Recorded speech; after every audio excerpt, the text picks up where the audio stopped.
Salut tout le monde. Bienvenue, il est 11h46, on est sur Radio Château. Je vous mets une petite musique qui est arrivée dans mon release radar de Spotify qui s'appelle So What de French 79. Et bah So What, fin de deuxième semaine. Je pense qu'on commence à en avoir un petit peu ras-le-bol du confinement. Et j'ai pas de bonnes nouvelles pour vous malheureusement. Il paraît que c'est la troisième semaine la pire. Alors va falloir s'accrocher les amis. J'ai vu que vous étiez nombreux à avoir posé des questions avant qu'on commence ce live. Ophélie nous a jeté le pavé dans la mare. Procrastination, j'ai tout le temps du monde. Du coup, qu'est-ce que je dois faire ? Et ça, c'est une bonne question. On va y répondre.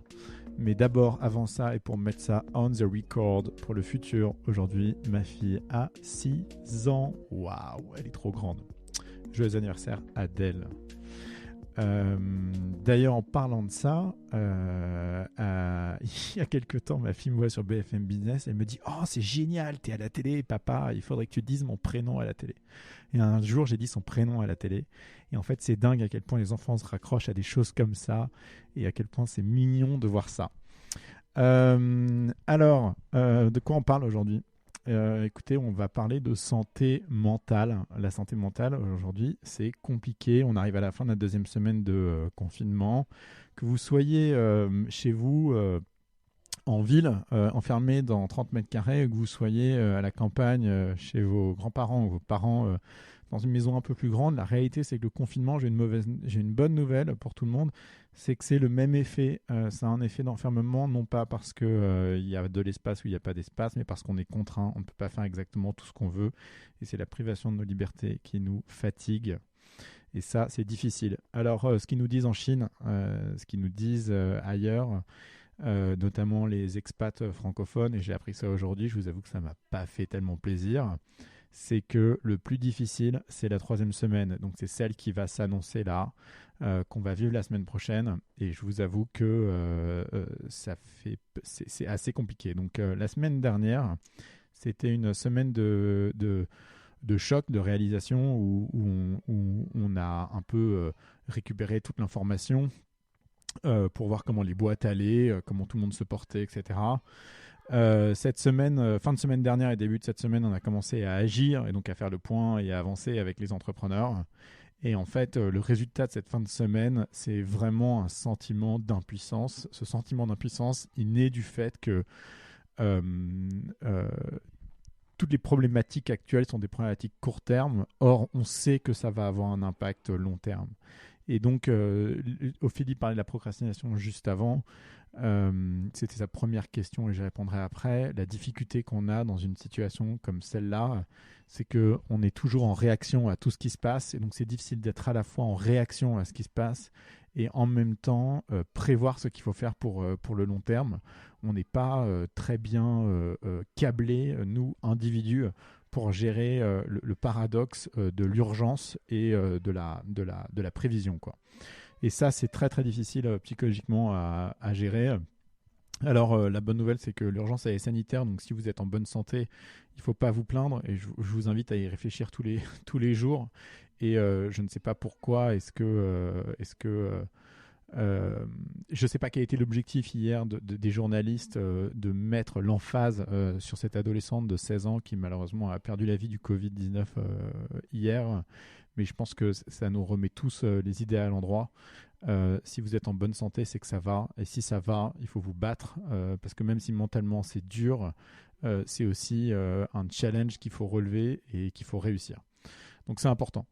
Alors, quand on parle justement de challenge mental, comment est-ce qu'on fait face à ça d'un point de vue personnel, c'est passer du temps avec ses proches. Alors moi, je me rends compte, et c'est un effort que j'essaie de faire depuis hier, mais qui n'est pas facile, c'est que entre le moment où je déconnecte du boulot et le moment où je vais avec mes proches, il y a un temps d'adaptation pour être dans le moment.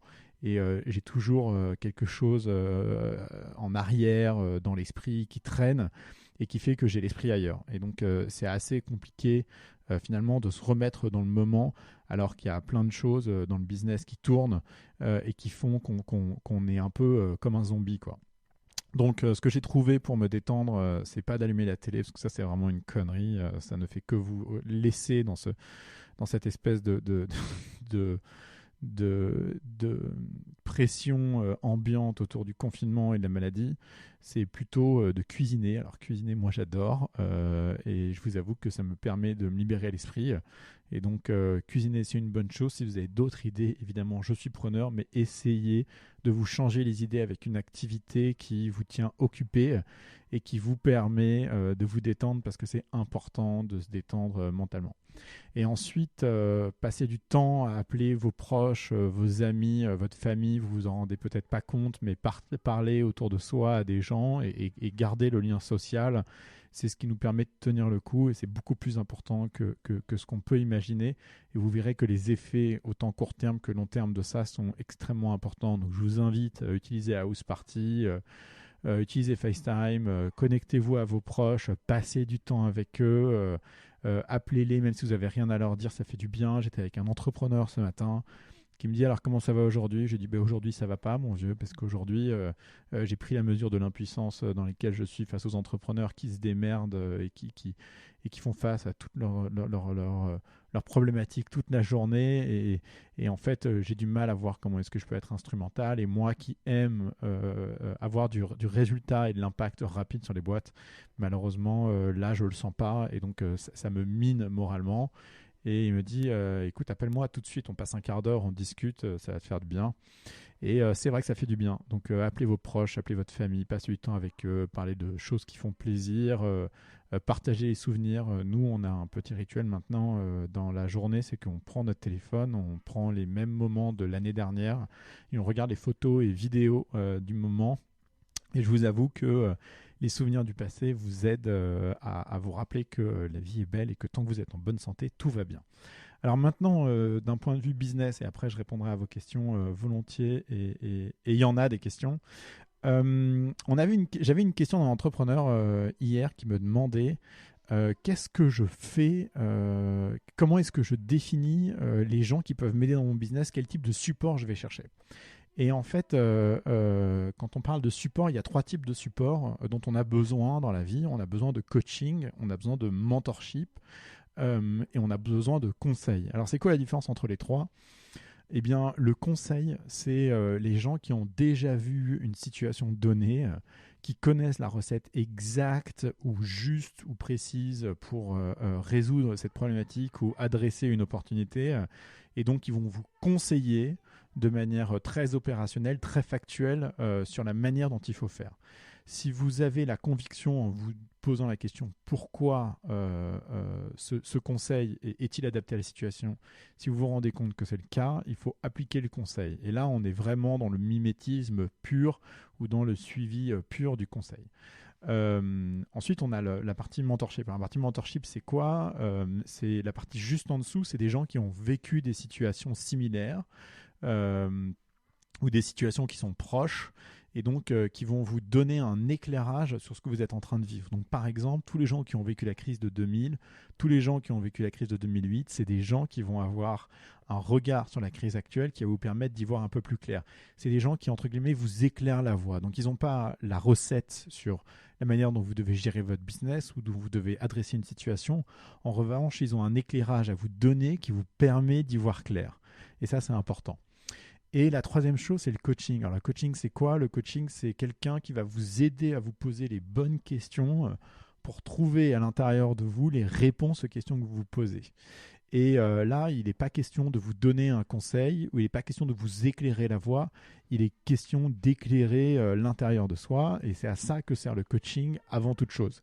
Et donc, en fonction des gens que vous avez en face de vous, que ce soit des proches ou que ce soit des investisseurs ou des gens qui vous conseillent au quotidien, vous devez déterminer quel rôle ils jouent dans votre quotidien d'entrepreneur. Et dans votre quotidien même de professionnel, parce que ça s'applique aux entrepreneurs, mais ça s'applique aux gens à tout le monde qui travaille. On a tous besoin de ces 3 catégories de personnes dans notre vie. Des coachs, c'est-à-dire des gens qui nous posent des questions qui nous permettent d'y voir clair. Et si vous avez quelqu'un dans votre entourage, dans votre famille, qui vous pose des questions régulièrement et qui est curieux vis-à-vis de ce que vous êtes en train de vivre et de votre vie, vous vous rendez peut-être pas compte, mais cette personne, en fait, indirectement, est en train de faire du coaching sur vous, est en train de vous aider à y voir clair avec vous-même. Et c'est important.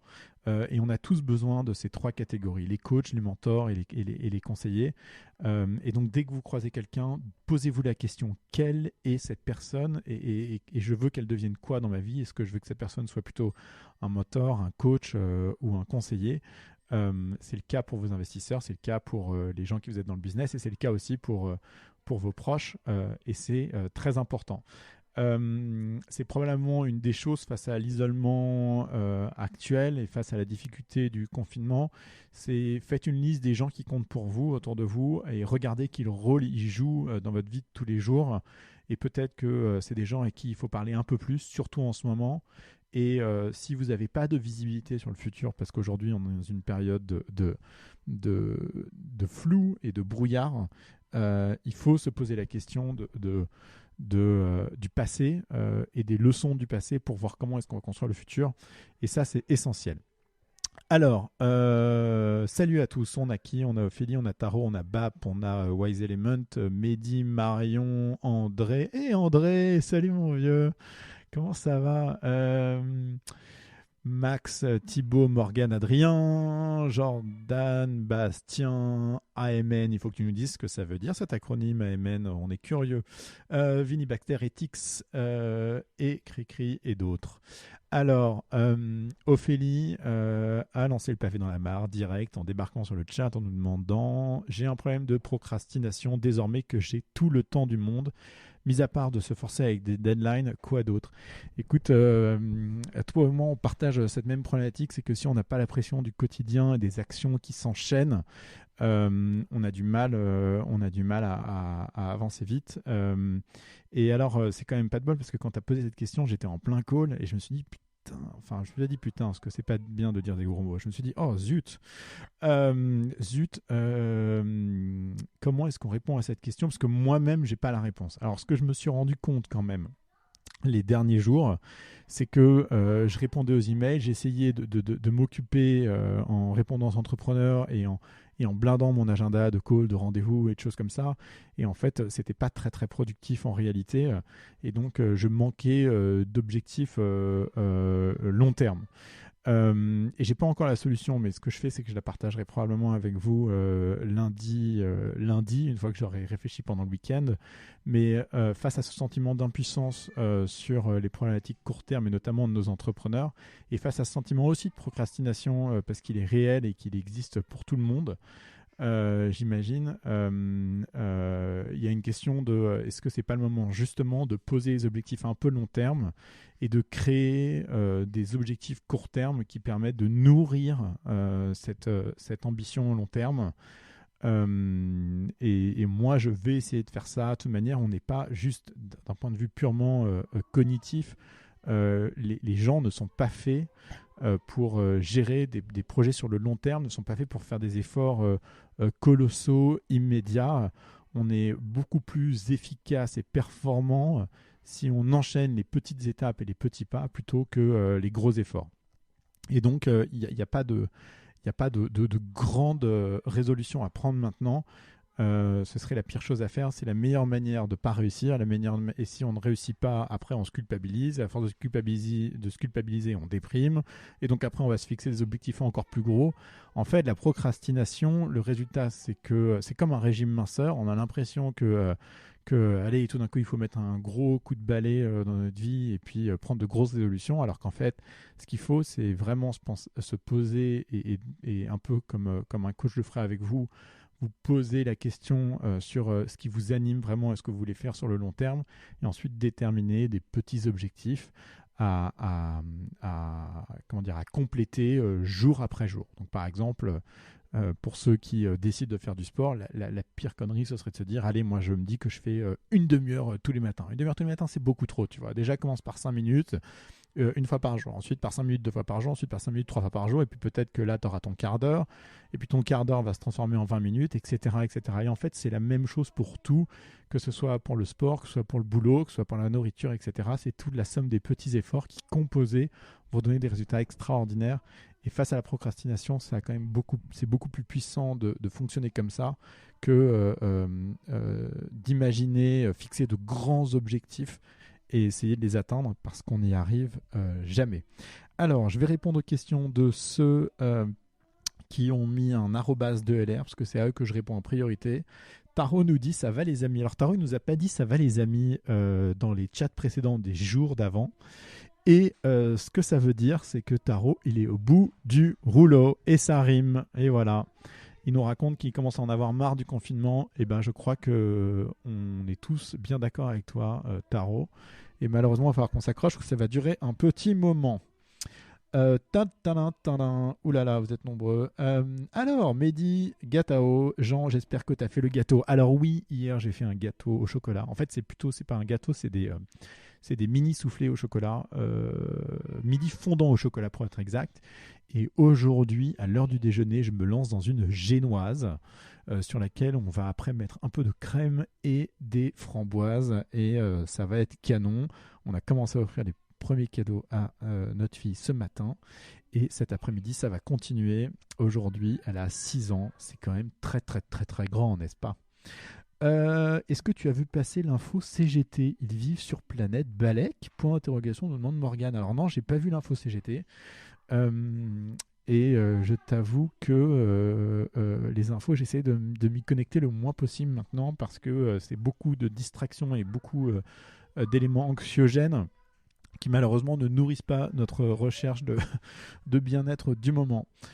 Quelqu'un anonyme nous dit après 4 mois de lancement, j'ai un MRR de 1000 euros. Est-ce que c'est un bon benchmark? Alors, je devrais peut-être pas te dire ça comme ça, mais 1000 euros, c'est beaucoup et c'est rien à la fois. Tu sais, ce qui compte, c'est pas les 1000 euros que tu as aujourd'hui après 4 mois. C'est est-ce que tu as un marché dont la profondeur est suffisamment grande et est-ce que tu es capable de faire continuer à monter ce MRR? Et la difficulté du MRR quand il grimpe avec des niveaux de croissance, c'est que faire 10% de croissance quand tu fais 1000 euros de MRR, c'est facile. Ça fait 1100, et puis après 1150, et puis après 1400, et puis après 1600, etc., etc. Mais ces 10% de croissance, ou c'est 20 ou 30%, peu importe, enfin, ce pourcentage de croissance de manière composée, plus le temps avance et plus c'est difficile. C'est difficile parce que ce que ça crée, ça crée des gaps en valeur absolue beaucoup plus forts à remplir. Donc, tu vois, si tu dois faire 10% de croissance sur 10 000 euros de MRR, bah, ça veut dire qu'il faut que tu rajoutes 1000 euros de MRR. Donc, en fait, c'est autant que ce que tu faisais il y a quelques mois. Et donc, c'est ça qui est important. C'est à quel point tu es capable de soutenir la croissance en valeur relative pour atteindre des montants en valeur absolue qui sont très, très importants. Ce qu'on cherche dans les startups, dans les startups qui fonctionnent le mieux, hein, c'est la croissance exponentielle. La croissance exponentielle, elle est justement liée à la capacité à avoir le même taux de croissance sur des montants qui deviennent de plus en plus importants. Bastien me demande si le gâteau il était réussi. Écoute, Bastien, le gâteau était plutôt réussi. Évidemment, on pense qu'on peut toujours faire mieux, mais c'est déjà pas mal. Vinny Baker, est-ce qu'on est en live ou là, est-ce que c'est un replay? Non, on est en live, Vinny, mais voilà, je suis parti sur un petit monologue pour commencer, mais me voilà pour répondre à vos questions, donc il ne faut pas hésiter. André, joyeux anniversaire Adèle, j'espère que tu me garderas un petit gâteau. André, d'abord ce qu'on va faire, c'est qu'on va t'appeler tout à l'heure pour que tu souhaites un joyeux anniversaire à Adèle. Elle sera ravie de te parler. Question. Tu financerais un entrepreneur qui t'a fait perdre de l'argent sur une première boîte? Nous demande quelqu'un d'anonyme. Écoute, c'est déjà le cas. On a déjà financé quelqu'un qui nous a fait perdre de l'argent. Les derniers en date, c'était nos amis de chez YOLO. D'ailleurs, ce sont nos amis de chez YOLO qui font une app consumer de groupe chat qui marche très très très très bien, qui est assez extraordinaire, je trouve, dans la manière dont elle est designée et productisée. Je vous avoue que c'est un usage nouveau du groupe chat et c'est vraiment très très bien réussi. Et nos amis de chez YOLO, avant, ils avaient fait une boîte qui s'appelait Fudo Et Fudo, c'était du takeaway. Alors aujourd'hui, en période de confinement, ça marcherait probablement très très bien, mais à l'époque, ça n'a pas très bien marché. Ils ont mis du temps à closer la boîte, même s'ils se sont bien accrochés. Et puis après, ils ont lancé un truc qui s'appelait Pop Show, qui était en fait, pas l'ancêtre, hein, mais le premier produit avant la sortie de YOLO. Et on a financé Pop Show, et puis après, ils ont pivoté, et c'est devenu YOLO. Donc en fait, il y a eu 2 échecs avant YOLO, et on les a financés 2 fois au total. Et je vous avoue que pour nous, financer les entrepreneurs qu'on a déjà vus échouer avant, si on pense qu'ils ont progressé, si on pense qu'ils ont la capacité de réussir un jour, il faut les financer, parce que c'est un tel regret finalement de se dire qu'à un moment donné, tu as financé quelqu'un et que plus tard, tu as refusé de le financer et qu'il réussisse. C'est une frustration énorme, quoi. Voilà, donc ouais, on a déjà financé des entrepreneurs qui avaient échoué auparavant et on aime ça. Rémi qui nous dit Hello de LR, tu enchaînes les lives aujourd'hui, tu m'étonnes, et je te retrouve à 14h pour aider plein d'entrepreneurs. Petit sondage, qui bosse autant, voire plus qu'avant le confinement? Je suis en back-to-back sur des visios toute la journée. Écoute Adrien, moi je me suis fait enchaîner cette semaine, je me suis fait enchaîner la semaine précédente. La semaine prochaine, mon agenda est un peu plus calme, je vais en profiter pour me concentrer sur des tâches dont les effets composés auront des impacts un peu plus long terme. Je pense que le plus compliqué dans les moments actuels, c'est qu'on enchaîne en fait les visios, on enchaîne les tâches dont malheureusement les impacts long terme se feront désirer et qui ont surtout des impacts court terme. Et je pense que le sentiment d'impuissance vient de là. C'est de ce côté, on est tous en réaction à tout. Et en fait, être en réaction, malheureusement, nous éloigne de la visibilité long terme.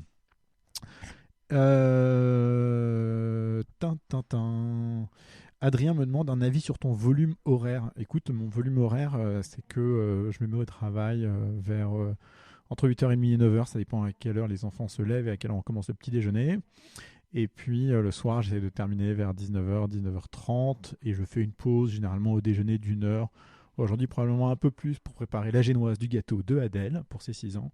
Mais voilà. Et après, l'objectif, c'est pas tant le volume horaire que tu fais, c'est à quel point tu arrives à être concentré sur les tâches que tu réalises pendant ces tranches horaires. Qu'est-ce qu'on a? Donc, on a Gagou, on a Romano, et on a quelqu'un qui nous dit ton avis sur le mentorat dans cette période. Pour qui? Pourquoi? Merci.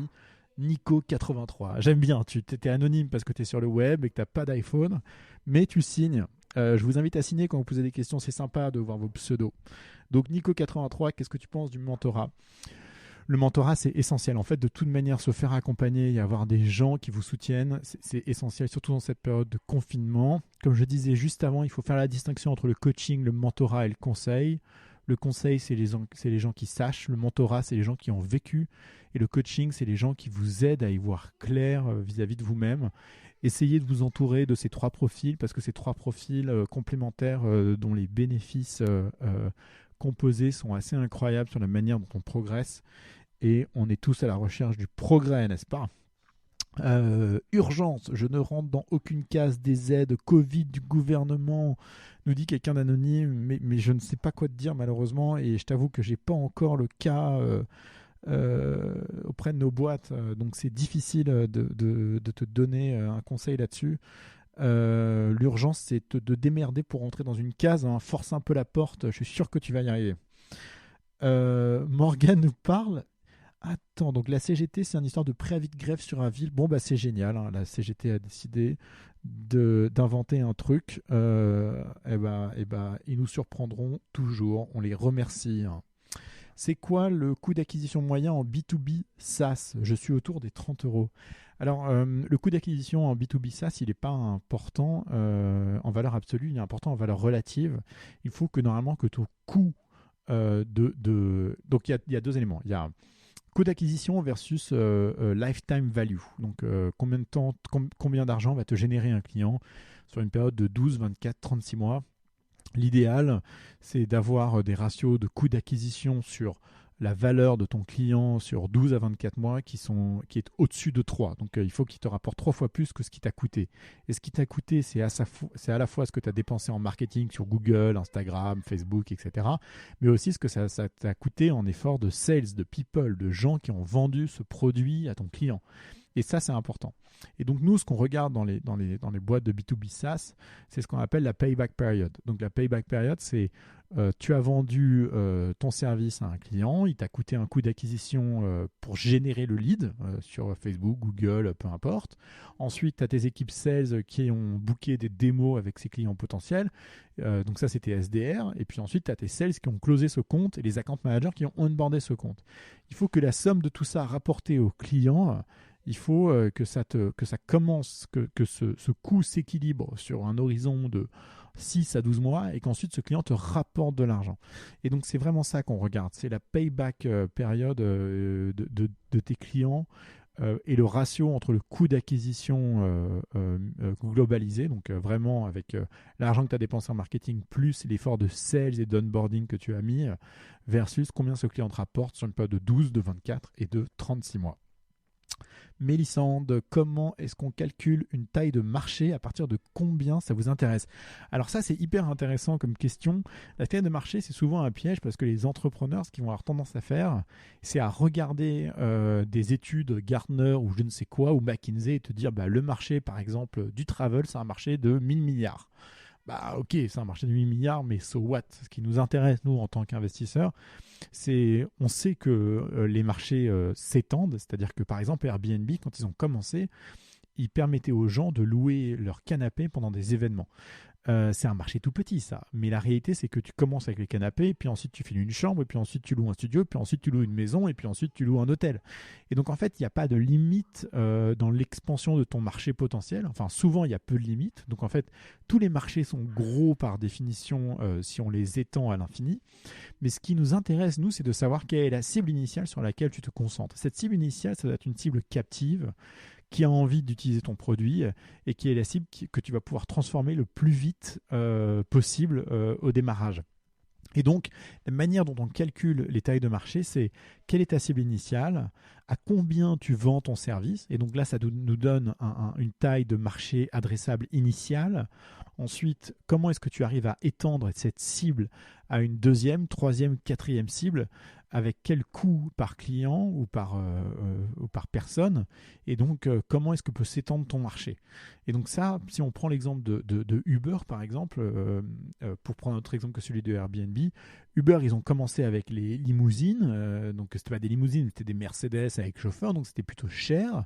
Donc ça veut dire que la cible initiale de Uber, c'était des CSP+, dont le trajet moyen coûtait 20 euros, ou 30 euros, ou 40 euros, ou 50 euros.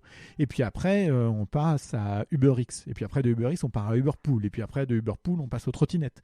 Et donc en fait, le marché s'étend, la cible totale s'étend aussi, le montant unitaire, lui, descend, mais le global augmente. Et donc c'est comme ça qu'on regarde le marché, et c'est comme ça que ça nous intéresse de regarder les chiffres. Comment est-ce que tu sélectionnes tes sources d'infos et évites le bruit, nous demande Bastien.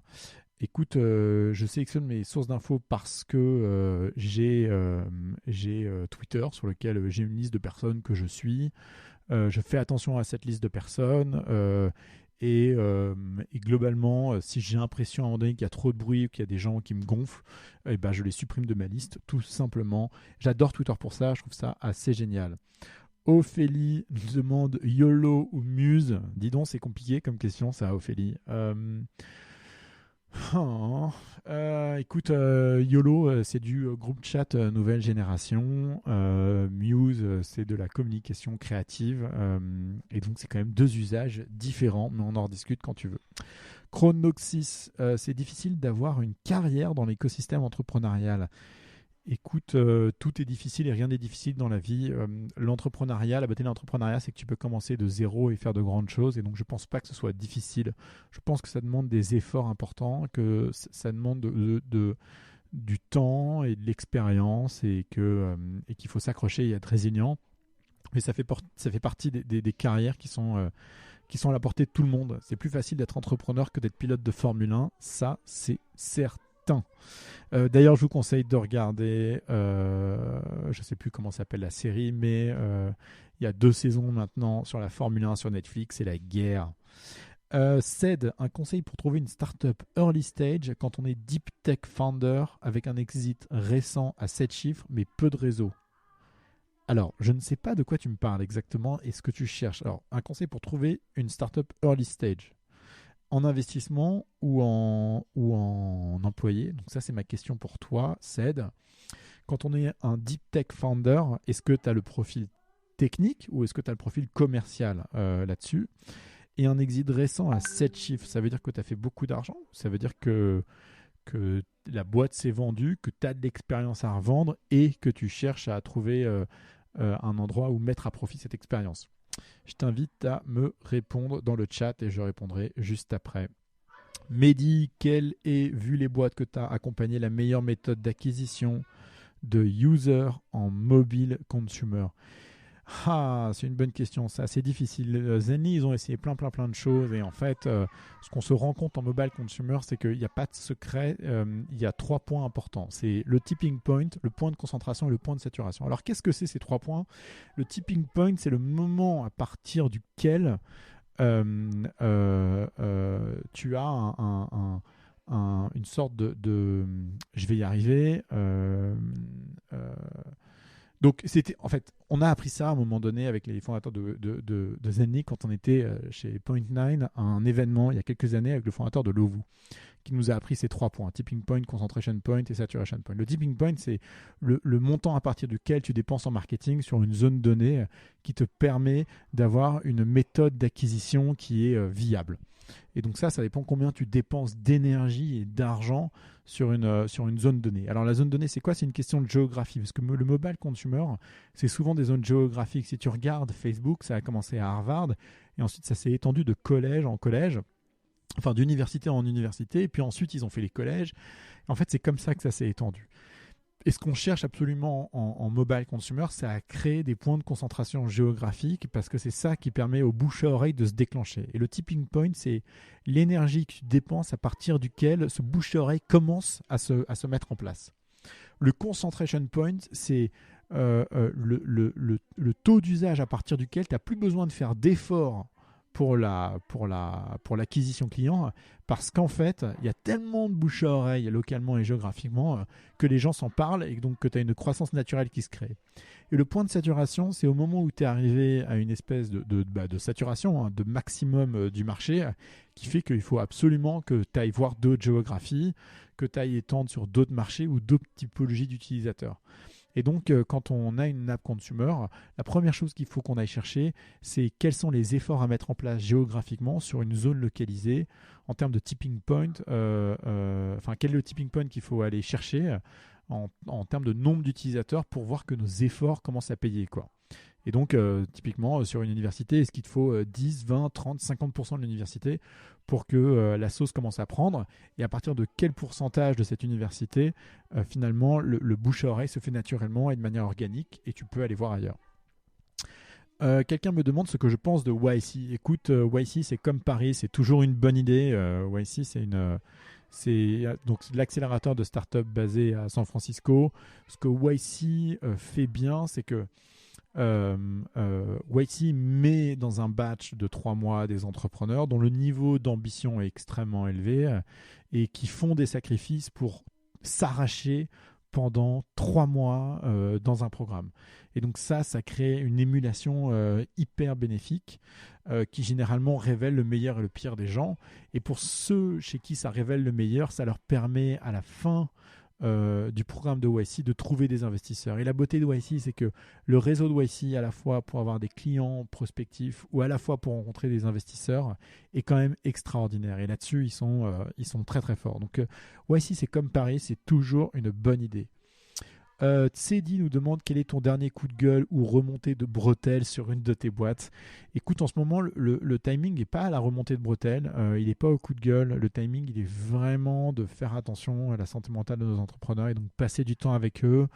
Je pense qu'on n'a pas le luxe de leur donner des leçons à un moment où on est tous face à l'incertitude et à la difficulté d'un moment que certains n'ont jamais vécu. Et donc, il faut qu'on les supporte. Moi, les coups de gueule que je passe, c'est vis-à-vis des professionnels, des investisseurs professionnels qui ne remplissent pas leurs engagements. Et c'est plutôt envers ceux-là que je râle. Parce que quand on a... en fait, le modèle d'investisseur, c'est quoi? C'est un modèle sur lequel tu as des management fees, donc de l'argent qui t'est versé par tes investisseurs de manière garantie, qui te permet de vivre pendant 10 ans. Donc en fait, ça te permet de passer les crises normalement sans que les secousses soient trop violentes. Et donc quand tu as ce confort-là, il est important que tu te comportes de manière exemplaire vis-à-vis des entrepreneurs qui, eux, sont en train de jouer leur vie pendant cette crise. Parce que le modèle d'un investisseur, c'est de faire 10 investissements en sachant que la moitié vont planter et c'est pas grave, le modèle fonctionne quand même. Alors que l'entrepreneur, il joue sa vie une fois sur chacune des startups qu'il va lancer les unes après les autres. Et donc, c'est un engagement quand même très très fort. Et donc, le job d'un investisseur, c'est vraiment de se comporter correctement avec les entrepreneurs pour les aider à y voir clair et à être un support indéfectible dans les bons moments, mais surtout dans les mauvais. Donc moi, les coups de gueule que je passe aujourd'hui, c'est vis-à-vis des investisseurs qui ne prêtent pas ses responsabilités et se comportent n'importe comment. Quelqu'un me demande, as-tu quelques noms de jeunes entrepreneurs prometteurs que tu as découverts récemment? Jeunes entrepreneurs prometteurs, j'en vois tout le temps, hein. Des jeunes entrepreneurs prometteurs. Les derniers en date sur lesquels on a closé, je pense que c'est les fondateurs de Weekender. Weekender, quand vous voudrez repartir en voyage une fois que le confinement sera terminé, je vous invite à faire un tour sur leur site. Ils sont en train de développer une expérience pour réserver vos voyages qui est extraordinaire. On les salue.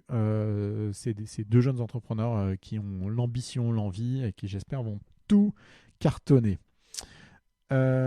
Julien 99, salut Julien, comment ça va mon vieux? Ça fait un bail, on devait se voir, mais finalement on va se faire un call, hein. Quelle est la part du MRR pour consulting par une boîte SaaS? Donc la partie qui ne scale pas. Donc alors, ce que veut dire Julien, la question, c'est que quand tu vends un produit, il y a une partie du produit que tu vends et puis il y a une partie qui est du consulting pour installer la solution, pour des setup fees, pour des choses comme ça. Je t'avoue que nous, la plupart de nos boîtes vendent des produits purs sur lesquels il y a peu de services et en fait, ils intègrent le prix du service dans le produit et du coup, c'est assez indolore ou invisible. Je vais avoir du mal à répondre à cette question, mais si à un moment donné, tu as des réponses là-dessus, je suis curieux que tu me donnes tes learnings. Ça m'intéresse beaucoup. Par rapport à ton obsession sur les groupes chat, y a-t-il une feature que tu vois prometteuse mais qui n'existe nulle part?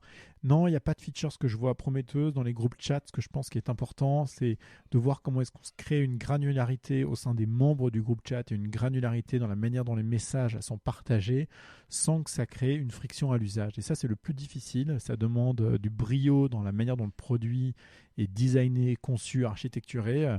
Et ce que j'attends des entrepreneurs qui me pitchent leur boîte de groupe chat, c'est à quel point ils sont extraordinaires dans leur manière de concevoir ce produit, quoi. Je sais que tu es passé par le jeu mobile. Oui, j'avais créé un petit jeu qui s'appelait HangPic, HANGPIC. Vous pouvez regarder sur YouTube ou sur Google Images. Il y a des screenshots. Ça, c'est du DOS. Comment tu appliques le modèle NPE au jeu? Donc, le modèle NPE, ah là là, donc c'est mon modèle, moi. Vous pouvez regarder sur Medium ou sur Substack ou même sur YouTube, NPE Framework de la Product Conf. J'ai tout un modèle pour regarder les apps consumer. Dans le mobile, j'avoue que je ne l'ai pas appliqué parce que je ne fais pas de jeux mobile ou de jeux tout court d'ailleurs. Il faudrait que j'y réfléchisse. Quand j'aurai un peu craqué le truc, je vous en parlerai volontiers. C'est une bonne question, ça. Alors, j'ai planté une boîte. Est-ce que tu crois que je peux toujours devenir VC? Bien sûr qu'on peut toujours devenir VC en ayant planté une boîte. Moi, j'en ai planté plusieurs aussi. Chronoxys, lié à ma première question, comment peut-on commencer une carrière dans l'écosystème entrepreneurial à Paris? Écoute, je serai toi, je gagnerai une compétence forte en design, en produit ou en tech que je mettrai au service d'entrepreneurs qui ont une vision qui te plaît et avec qui tu t'entends bien. C'est le meilleur moyen de commencer une carrière. Comme typiquement les freelances, tu vois, qui ont rejoint Zenly au démarrage. Et ben, ces gens-là, ils se sont créés une carrière comme ça. Ils avaient des compétences, on leur a demandé leurs compétences, et puis ils ont intégré l'histoire. Et ça, c'était beau, quoi. Qu'est-ce que je pense de Métro Accelerator, me demande quelqu'un. J'ai pas d'avis en particulier. On a une boîte chez nous qui s'appelle Impala qui est passée par là. Donc je suis reconnaissant auprès de Metro Accelerator pour nous avoir présenté ces gens-là. Il faut demander aux startups ce qu'elles en pensent. Elles auront un avis beaucoup plus clair que le mien. Tin, tin, tin. Avec le confinement, Vini, je hack de plus en plus pour aider gratuitement des entrepreneurs. Ça m'aide à donner du sens. Allô, docteur. Et ouais, écoute, on essaie de se rendre utile dans cette période où le confinement nous donne ce sentiment de procrastination et d'impuissance qui est difficile à outrepasser. Rendez-vous utile sur le court terme parce que c'est important, ça nous permet de survivre, mais absolument, absolument, absolument, posez-vous la question de comment est-ce que vous vous inscrivez sur le long terme et quelles sont les actions court terme, pas à pas, petit à petit, que vous pouvez mettre en place pour pouvoir grandir et progresser dans cette période de confinement un peu compliquée. Mélissande, est-ce que tu peux nous rappeler le business model de Zenly? Écoute, pour l'instant, il n'y en a pas de business model sur Zenly, mais on s'est toujours dit que une fois que tu savais où les gens étaient et ce qu'ils faisaient, tu étais capable de leur donner des informations contextuelles qui les intéressaient et qui étaient probablement évidemment un peu publicitaires, hein, mais sur lesquelles ils auraient de l'intérêt. Et on va probablement se tourner vers ça à un moment donné. FD Kelo, de manière générale, quel est le pourcentage moyen de capital cédé en seed? Écoute, que ce soit en seed ou en série A, généralement on cède entre 15 et 25% de son capital. Évidemment, le moins, le mieux, ça dépend de la compétition entre les investisseurs et du momentum. Et c'est ça qui permet de savoir, et c'est en fait cette compétition qui permet de savoir combien tu vas céder. Essaye de céder 15. Si tu cèdes 25, c'est un peu beaucoup. Si tu cèdes 20, écoute, tu es dans la moyenne, c'est pas mal. Qui nous fera le prochain Zenly, demande quelqu'un d'anonyme. J'en ai aucune idée, mais j'aimerais bien que cette personne me contacte. Dites-moi les amis, ça fait 41 minutes et 35 minutes. Je dois vous avouer que 12h27, j'aimerais bien vous abandonner pour aller retrouver ma fille qui fête ses 6 ans. En attendant, et pour terminer, je vais vous trouver une petite musique sympa. Et ben la voilà, ça s'appelle Hockey sur glace à l'italienne.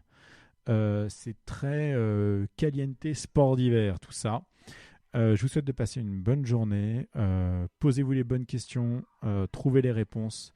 Lâchez rien, c'est la fin de la 2e semaine. La 3e semaine, on va en chier, je vous le dis.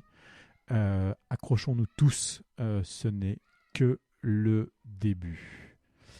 À plus tard.